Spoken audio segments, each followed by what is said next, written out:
State of the Nation.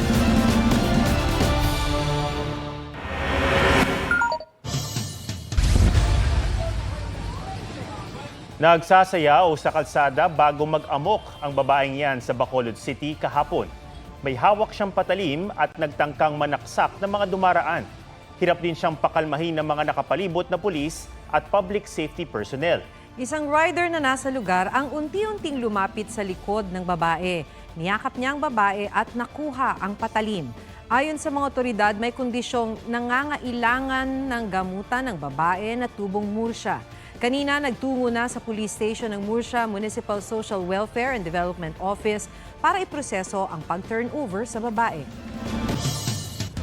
Kung ngayon pa lang ramdam nyo na ang init, titindi pa yan sa mga susunod na buwan kasabay ng pag-peak ng El Nino ayon sa Pag-asa. Sa Metro Manila, posibleng umabot sa mahigit 40 degrees Celsius ang heat index o damang init na para ka nang nilalagnat. Narito ang aking report. Long sleeves at t-shirt na ibinalot sa ulo ang panangga sa araw ni Junior. Kahit kasi tirik ang araw, tuloy ang pagbubuhat nila ng mga sako ng semento. Maya-maya inom tubig. Kaya lagi kami tubig dyan sa ilalim na malamig. Sa datos ng Pag-asa, umabot ng hanggang 37 degrees Celsius ang heat index o ramdam na init sa Naiya, Pasay City ngayong araw. Sa heat index map ngayong araw, halos nagkulay light orange ang ilang lugar na nasa 33 to 41 degrees Celsius. Ibig sabihin, nasa extreme caution level at posible ang heat cramps at heat exhaustion. Dark orange naman sa Cotabato City sa Maguindanao na nasa 42 degrees Celsius o danger level na kung saan posible ang heat stroke. Sabi ng Pag-asa, iinit pa sa mga susunod na buwan dahil mararamdaman ang full impact ng El Nino simula Marso hanggang Mayo. Pwede raw umabot ng higit 40 degrees Celsius ang heat index sa Metro Manila sa Marso. Kung sabi natin na globally ay warmest year ang 2023. So dito po makikita natin this could be one of the warmest year. Medyo medyo mapanganib ito kasi ang normal body temperature is 37 degrees lang eh.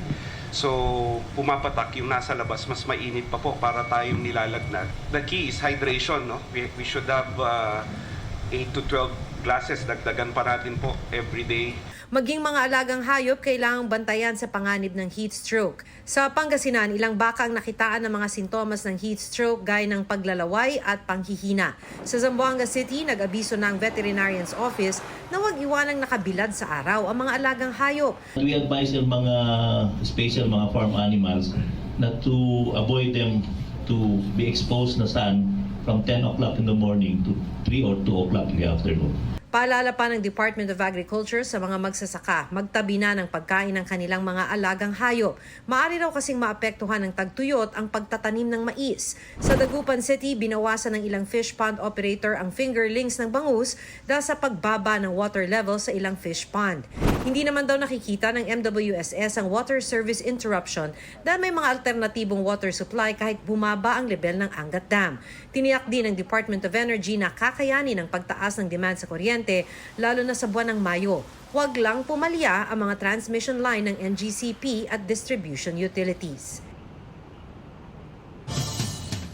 Sa gitna ng mainit na panahon, nagkasunog pa sa ilang lugar, kabilang na sa ilang establishmento sa Puerto Galera sa Mindoro. May report si Mark Salazar. Kabi-kabilang sunog ang naitala sa loob ng 24 oras sa magkakahiwalay na lugar. Sobrang laki na po ng apoy. Sa Puerto Galera, Mindoro, lumalagablab ang apoy sa White Beach. Halata, nadadamay na yung kabilang building. Natupok ang isang staff house at nadamay ang katabi nitong bar at apartment. Iniimbestigahan pa ang mitya ng sunog. Nagkasunog din kagabi sa Barangay Batasan Hills, Quezon City. Kasamang nasunog ang bahay ni Presidential Communications Office Secretary Cheloy Garafil na tumangging magbigay ng pahayag. Ayon sa Bureau of Fire Protection, isang senior citizen ang nagtamo ng third-degree burns sa kamay. Nasa 7 milyong piso ang halaga ng pinsala. Nasunog din ang ilang bahay sa ibabaw ng estero sa Barangay 330 sa Santa Cruz, Maynila. Sinubukan pang i-revive pero hindi na naisalba ang alagang aso ng mag-asawang sina Rolly at Juliet. Na-suffocate daw sina Kiray, Maui at Kiara nang kumalat ang apoy. Wala sina Rolly at Juliet sa bahay noon pero nang malaman ng sunog, agad nilang binalikan ng mga aso. Yung malaki ko, matagal na sa akin yan. Kahit na nasunog na lahat, basta nasalba lang sana namin yung mga aso. Family namin yan. Walang taong nasaktan pero 80 pamilya ang nasunugan. May nakahanda ng relocation site para sa kanila. Iniimbestigahan ng Bureau of Fire Protection ang sinasabi ng mga residente na nagsimula ang sunog sa demolition project sa katabing eskwelahan. Yung nag-asetilin daw dito sa may eskwelahan, umaksak daw doon sa bahay yung pinaka-ano nung ano. Yung parang alipato. Oo. Tinutuntun pa ng GMA Integrated News ang pamunuan ng eskwelahan para kunan sila ng panig. Sa San Luis, Batangas, patay ang 85 anyos na lalaki sa sunog na lumamon sa mga tanim sa likod ng kanyang bahay. Posible raw na nasuffocate siya at nawala ng malay. Inaalam pa kung paano nagsimula ang apoy. Sa Cebu, natupok ang mahigit 30 estruktura kabilang ang isang kolehiyo. Iniimbestigahan pa ang sanhi ng sunog. Mark Salazar, nagbabalita para sa GMA Integrated News. Ang lalaking nagbanta sa pumatay sa kanyang ka-live-in na natagpuan sa damuhan sa Binangonan, Rizal. Ikinumpisal ngayon ang pamamaslang. Sa gumawa po nito sa asawa ko, pagbabayaran mo to. Hindi niyo Iyan ang matatakasan babala. to. Iyan ang babala ni Roselier Lanon sa pumatay sa kanyang kinakasamang si Johnny Clear Kahilig. Pero sa eksklusibong kuha ng GMA Integrated News kanina, dinala si Lanon sa Prosecutor's Office ng Antipolo Police. Sa extrajudicial confession at sinumpaang salaysay na ginawa habang may kasamang abogado, sinabi ni Lanon na selo sa katrabaho ng ka-live-in ang nagtulak sa kanya sa krimen. Inamin din niya ang pagtapon niya sa labi kung saan ito natagpuan. Desididong magsampa ng kaso ang kaanak ng biktima. Tinakal ko po siya. Anong pinapalo mo? Yung bote po ng soft drinks. Sa pamilya po ng asawa ko, sana po mapatawad niyo po ako. Pinagsisisihan ko po ang lahat. May nakasabay na ba kayong e-vehicle sa kalsada o sa highway? Binabalangkas na raw ang guidelines para i-regulate ang mga yan. Bunsod yan ang problema sa ilang e-vehicle gaya ng isang e-trike na bumiyahe sa SLEX. Nag-viral din ang litrato kung saan paslit ang nagmamaneho sa e-trike. May ilang ginagamit din umano ang kanilang e-vehicle na pamamasada. Sabi ng MMDA, paano naman nila huhulihin kung walang lisensya ang nagda-drive? Hindi rin rehistrado ang sasakyan. Ang technical working group na bumabalangkas sa guidelines, posible na raw matapos ngayong buwan. Sabi ng LTO, pag-aaralan nila ang pagpaparehistro ng mga e-vehicles. Ayon naman sa LTFRB, makikipag-ugnayan sila sa MMDA at LTO para hulihin ang mga pasaway na e-trike, lalo na yung mga namamasada. Ang Electric Vehicles Association of the Philippines, wala naman daw nakikitang problema sa pag-regulate ng e-vehicles.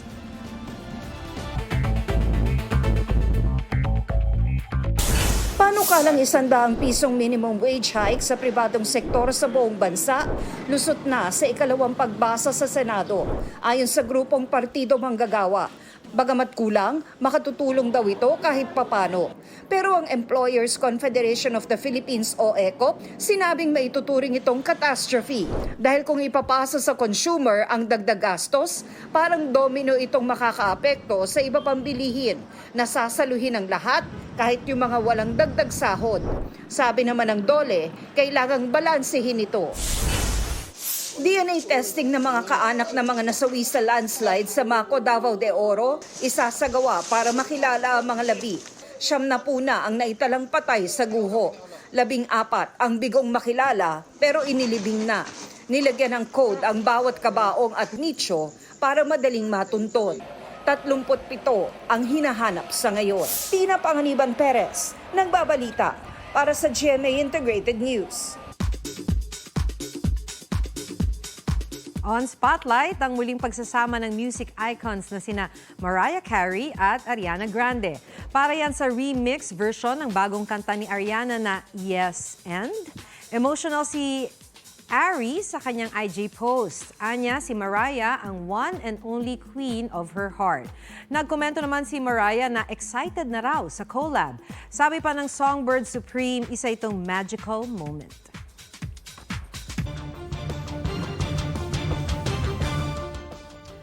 Huli kamang tangkang pagtangay ng isang lalaki sa isang motorsiklo sa Irosin, Sorsogon.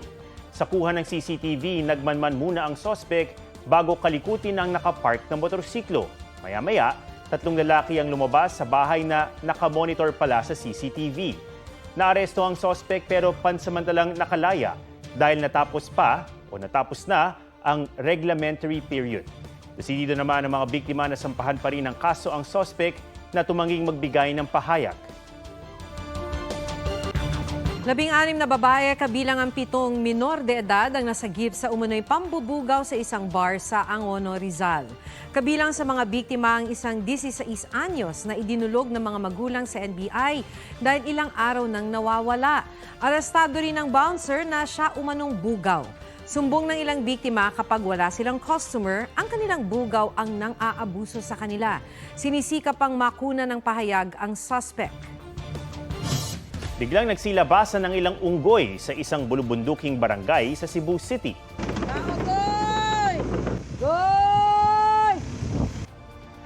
Mistulan silang bantay sa rebulto ng Divine Mercy na itinayo malapit sa gubat. Tila maamo ang mga wild monkey na lumalapit daw kapag tinatawag at pinapakain. Ayon sa caretaker ng lugar, di bababa sa 40 unggoy ang pumupunta roon. Gusto nang ipadevelop ng barangay ang lugar para gawing atraksyon. Pero babala ng DNR, wild animals ang mga ito. Dapat iwasan daw ang pagpapakain sa mga ito.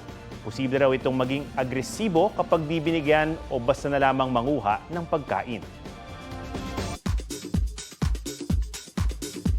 Nag-renewal of vows sina Heart Evangelista at Senator Cheese Escudero sabay sa kanilang 9th anniversary. Ang pag-walk down the aisle ni Heart in her elegant gown, silipin sa report ni Nelson Canlas. Stunning and classy in her costume Ellie Saab wedding gown, ang global fashion icon na si Heart Evangelista. For the second time, isa siyang glowing bride. Kanina isinigawa ang renewal of vows nila ni Senator Cheese Escudero sa Royal Villa ng Balisin Island. Kuha yan ng fashion designer na si Michael Leyva. Captured naman ng makeup artist ni Heart na si Albert Curinyawan ang paglalakad ng bride sa aisle. Naging emosyonal pa si Mami Cecilia na naghatid kay Heart. Kasama naman ni Senator Cheese ang mga anak na sina Kino at Jessie. Sa post ng Harper's Bazaar Singapore, very intricate ang details ng elegant couture gown at bouquet ni Heart. Ang celebrity photographer na si BJ Pascual ang kakolab ni Heart para sa feature na ito. Suot din ni Heart ang bespoke necklace adorned with diamonds na kasama sa kanyang koleksyon at ang ilan ay bigay ni Cheese at ng mga magulang. Umani rin ang paghanga sa fans ang ilang pangkuha ng video creator na si Tin Villanueva sa intimate celebration. Kasabay ng renewal of vows ang 9th wedding anniversary ni na Heart and Cheese. Nelson Canlas nagbabalita para sa GMA Integrated News. Tumama ang isang avalanche sa northern India. Nakuhanan ng video ang pagguho ng snow sa dalisdis ng bundok.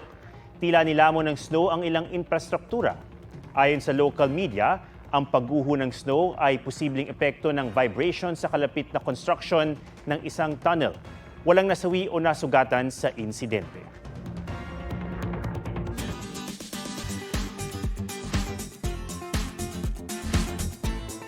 Naging hamon para sa isang pasahero ang pagbabayad ng pamasahe sa jeep. Nakasabay niya kasi ang isang foreigner at di niya alam kung paano sasabihin in English ang pakiabot po yung bayad.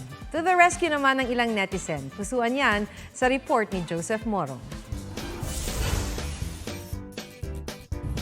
Saklolo, foreigner ang kasabay sa jeep ng pasaherong ito. Like, can you, ang dami na nang iniisip, dumagdag pa ito. Ano nga ba kasi sa English ang paabot ng bayad? Agad nakisakay sa comment section ang mga netizen na Pinoy para tulungan ng TikToker ni si Steffi. Lagyan mo lang ng American accent. Bayad po for one. O Filipino style, ngusong-nguso na lang. Mula naman sa concerned netizen, please give this to who it may concern. Can you see this? Give this to the man who can't be moved. ultimate test ng utak kaya naman. Please get one and pass.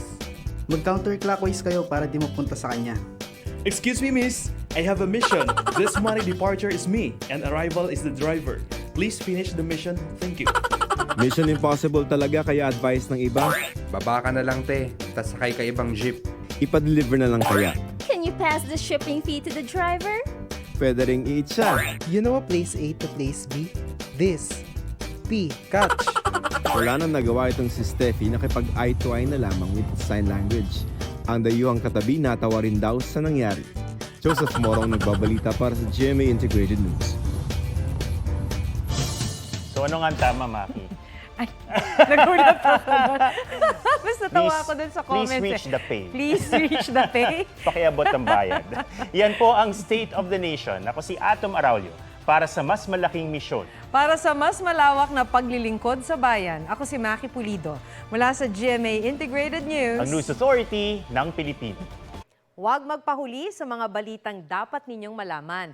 Mag-subscribe sa GMA Integrated News sa YouTube. Sa mga kapuso abroad, subaybayan nyo kami sa GMA Pinoy TV at sa www.gmanews.tv.